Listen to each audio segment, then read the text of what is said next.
working with Mike so early on in my career just sort of set me up. So I always do background, where this person's from, where they would have lived. People say that, oh, well, you're answering phones in this scene and talking about blood splatter. What does all that stuff matter? But I think you can see. Yeah. You can see when there's something going on with this person. They're a whole person. Yeah. Do you know what I mean? I think that is what's really important about having this sort of process. Yeah. They are real people.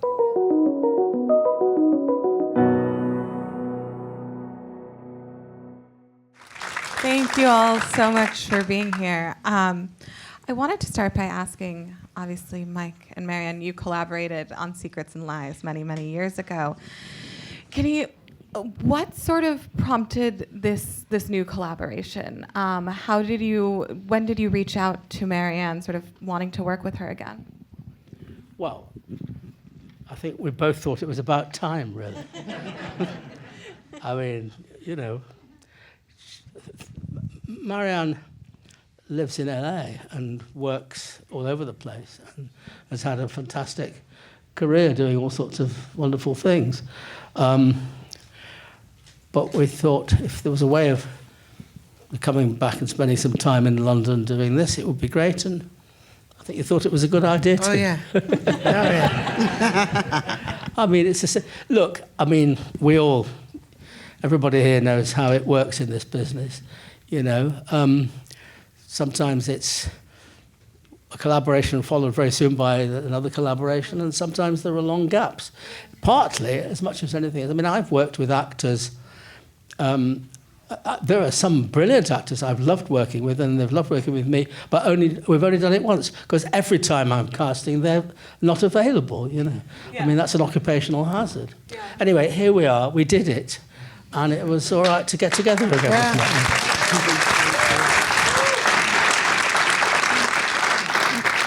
The fact that we hate each other is absolutely... Marianne, from your perspective, what was it like to sort of get the call to come back, and how did you sort of start talking about, what you would do this time? Well, basically, to get the call to, are you interested? Is this something you'd like to do? Was wonderful. Yeah. We actually had the talk before the pandemic, and it was going to go like in 2020, I think, and then the pandemic happened, and we were just like, okay, it'll happen when it's supposed to. It was great. It's something that I love the process. Yeah. I love Mike's process and working with him. It's kind of a no-brainer, If you sign on to do a Mike Leigh job, you know that there is no script. You don't know what it's going to be about, but there's going to be a lot of exploration and discovery, and you're going to have a great time doing it, for the most part. What do you mean? Tuwaine, you were entirely new to the Mike Leigh process. So what was that like coming into it? Extremely surreal. Yeah. And what was amazing was having Marianne there. So whenever I couldn't ask Mike about certain things, I would say, Marianne, please help me. And it was just a beautiful process. And I had, I could say the best time of my life working with Mike and Marianne and the rest of the cast. It was, for me, just an unforgettable experience. Mike and Marianne, I was wondering if you could talk a little bit about, sort of in this process, in this sort of rehearsal process, finding Pansy and, sort of where she emerged from. It's worth saying, I think I'm right in saying that everybody here was here before in the earlier session. Is that right, more or less? No, not everybody. No. Some, yeah. No, it's just that I talked about that at length, and I the idea of saying the same thing to an audience twice is, however. Look, to some degree, what you're asking is covered by trade secrets, but basically, we talked as I do with all actors that I work with in the first place, about people that you talked about people you know. Yeah. Lots of people, women. Over 100. Over 100. And we just whittled it down and found some source characters that we melded together, and out of which were the beginnings of Pansy. Yeah. And obviously I had some kind of instinctive notion as to the kind of area we wanted to go in. But you know what? It's hard to remember that in detail, because it's in the nature of of all creative processes and journeys that you are learning and changing as you investigate, and what is important is what you wind up with, not really what you started with, basically. Marianne, I was wondering if you could talk a little bit about sort of Pansy's rhythms and her way of speaking, and sort of how you embodied that, and how you sort of thought about how the words would come out of her mouth. Wow. I think that the way that we construct and build the character lends itself to the character kind of growing in a particular way. For example, Pansy's pain, Pansy's disappointment, the way that she views the world and the way that she moves through it. She's very tight. She's very sort of she's waiting for something to happen. Yeah. There are threats everywhere. So if you take all of that into consideration, you're going to move in a particular way. The way that it kind of just came out quite naturally, when she started to speak, and when I suppose the voice emerged, it just emerged in the way that it did, Yeah, that's great. Tuwaine, I was wondering if you could talk. Moses is so silent throughout the film, so I was wondering what that was like, portraying that. That was difficult, because, Mike and Marianne would say I talk for everyone, myself. Finding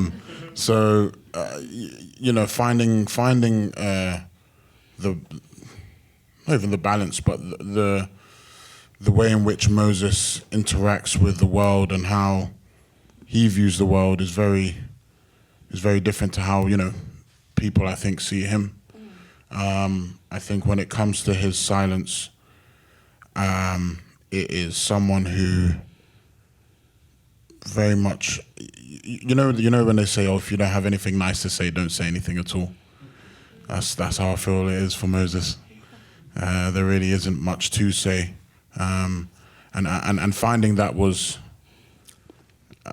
as Marianne said, with her process, quite natural.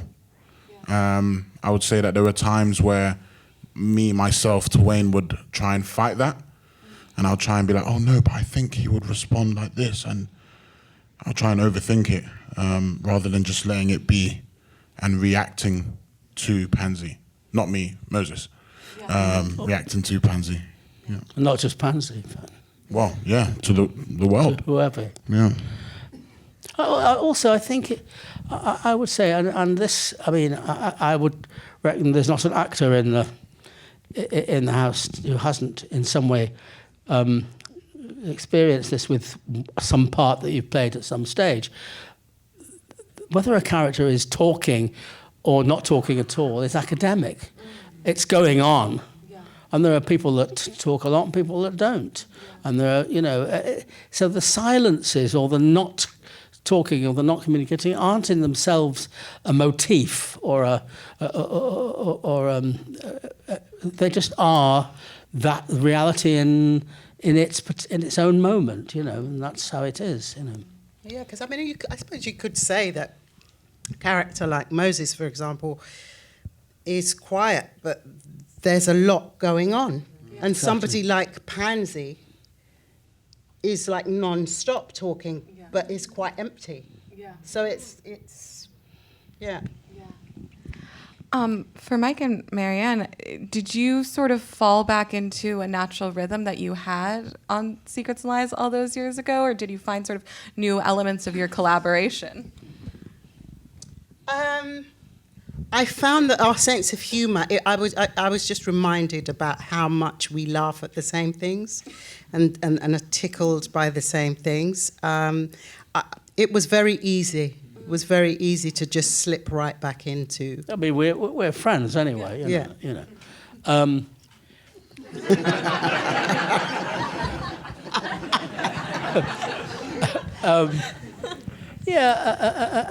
to tell you the truth, my experience always with actors that I've worked with before is it takes straight away.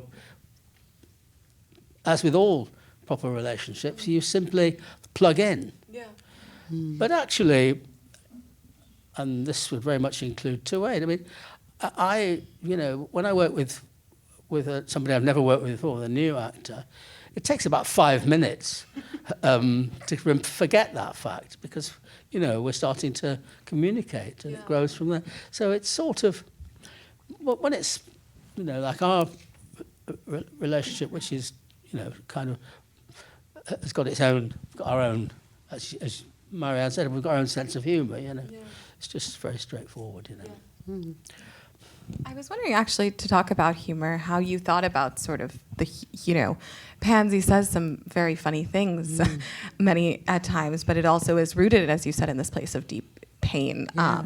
So I was wondering how you thought about that, how you thought about, sort of, I guess, where humor would come from in the character. Well, I think for Pansy, she's funny, but she has not got a sense of humour. Yeah. Right? Yeah. So it was interesting, actually, being in that character and observing, because she's just observing what she sees and commenting on it, which a lot of us do, but we don't comment on it because it's not very nice. Do you know what I mean? Yes. But it was interesting to sort of like be in those two minds, sort of like observing and being, and not really focusing on. I was very surprised when I saw it for the first time, for example, at how funny some of the stuff is that she comes out with, because being in character and being Pansy at that time is not funny. It's upsetting. Yeah. A lot of it. It's irritating that people do the things that they do in society. Yeah. So, yeah. I mean, what was it like sort of living as Pansy over the course of the shoot? Like, well, in all honesty, we're very strict about being in character and being out of character. We always refer to the character in the third person. It's never I. So we're very disciplined. It takes a while to sort of like get it, but you get it. But I did do a few exercises where I was walking around and just sort of like warming up into Pansy's character and just seeing how she moved about the world and what she would observe, So you start going to the supermarket and you start going, oh, look at him over there with the thing. Why is he wearing that hat? Why she did it? So just so that you get her, her mindset going. But that voice stays in your head for a while after you finish. So you still sort of go around going, look at the state of her. Why did she... so it took a while for me to quiet and to kind of go away. But, I don't want to make it sound too precious, because it wasn't like that at all. Yeah. It was just research, really, doing the work. Like, beyond the two people on stage, I was wondering if you could talk a little bit about building the ensemble around them. Obviously, you've worked with Michelle Austin before, but, sort of what was the casting process like for this film? As always, and there are quite a lot of actors in this film who were new to me. And incidentally, I mean, what I'm as pleased about as anything with Hard Truths is that all the performances, right down to the briefest of them, are immaculate. I mean, these actors really delivered the goods. And of course, all the ones playing supporting parts you only see once only came in a very short notice to do it, put together the whole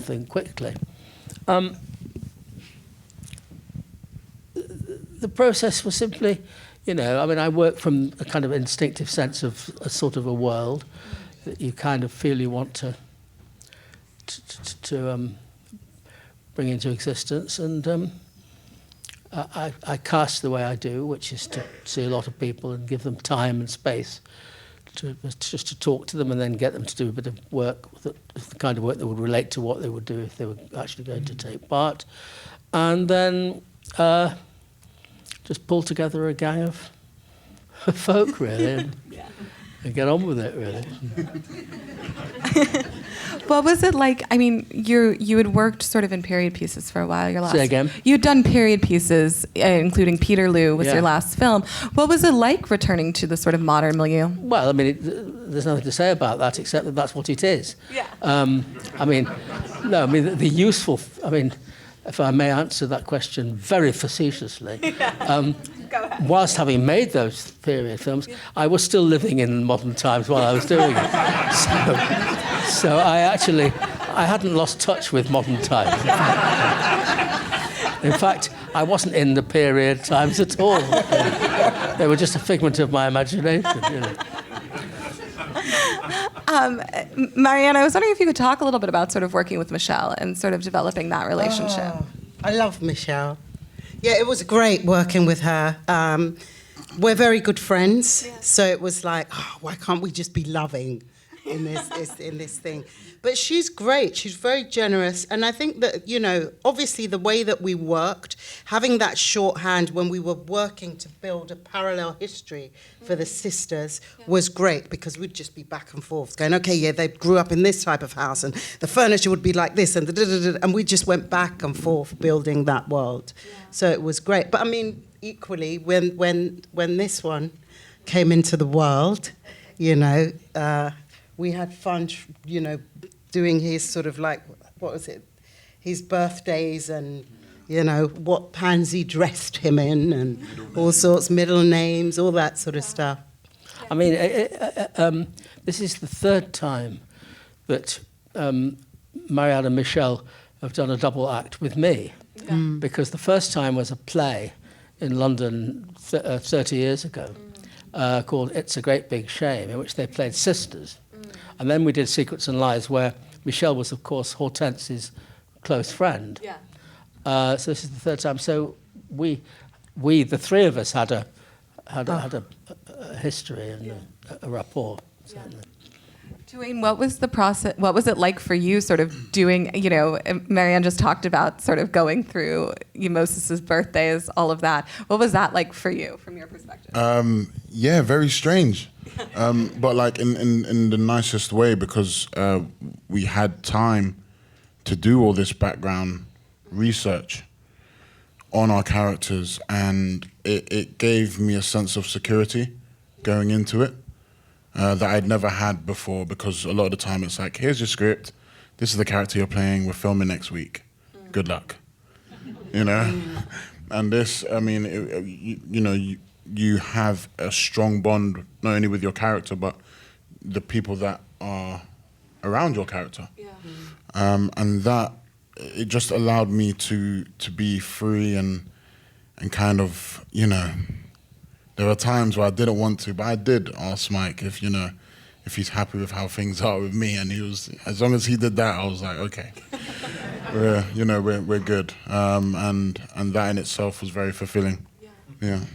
Does having that experience of the process give you, as actors, sort of a, as you said, like that, maybe security is the wrong word, but like, how does that feel when you're on set, when you're actually performing, knowing that you know all of this? It gives you a sense of freedom. Yeah. To just go,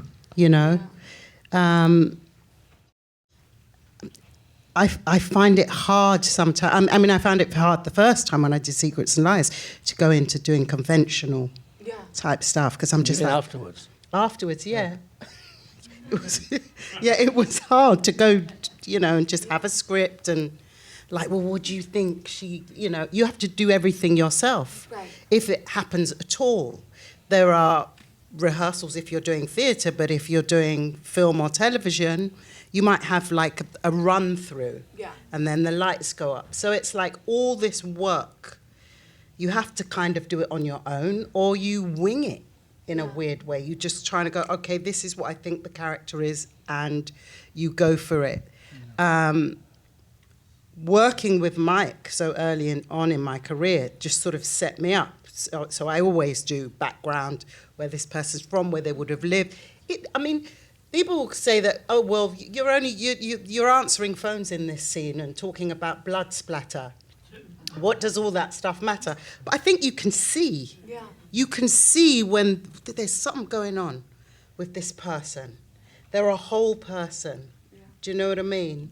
I think that is what's really important about having this sort of process. Yeah. They are real people. Yeah. I mean, apart from anything else, when we shoot the likes of this film, we don't do a lot of takes. Sometimes I'll say, that was great, let's go again. And everyone says, why? That was fantastic. And all I'm looking for are subtlest nuances of behaviour to take to the... But what doesn't happen, and I say this not smugly, I'm proud to be able to say it, what doesn't happen is you have take after take after take, because the actors are insecure, they can't remember their lines, because they've only just been given the script, and they don't know who they really are, and the relationship doesn't really exist. And anyway, there's people behaving, making a noise and talking about private things when the actors are trying to get into character, all that stuff which you're familiar with. None of that happens on these, and apart from anything else, there's a very strict discipline from the word go, that everybody what happens is, when we're ready to go for a take, the word goes out, warm up. That goes out for everyone to hear, and that means it's primarily an instruction for the actors to warm up into character, and everybody knows, has developed a process of how to do that, and is given space and time. So the first AD will say, warm up, and then I will wait. And sometimes people wonder if I've gone to sleep, because I'm just waiting and giving them time, and then I'll say, okay, turn over.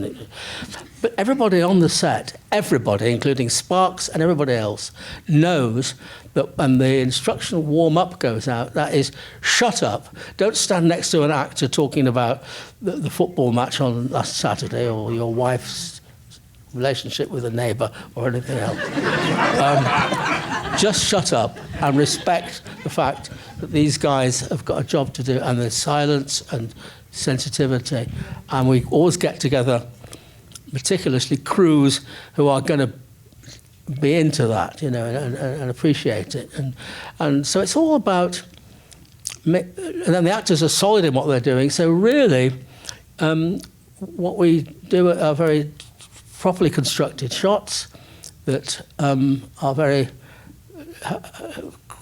for the most part, happen in a relaxed and focused way. And what we take to the cutting room, the editing afterwards, is disciplined and, organised, and not a kind of mess that you have to unscramble and try and justify. Yeah. Well, I think we have to wrap up. Thank you all so much for being here. Thank you all so much for being here. Thank you.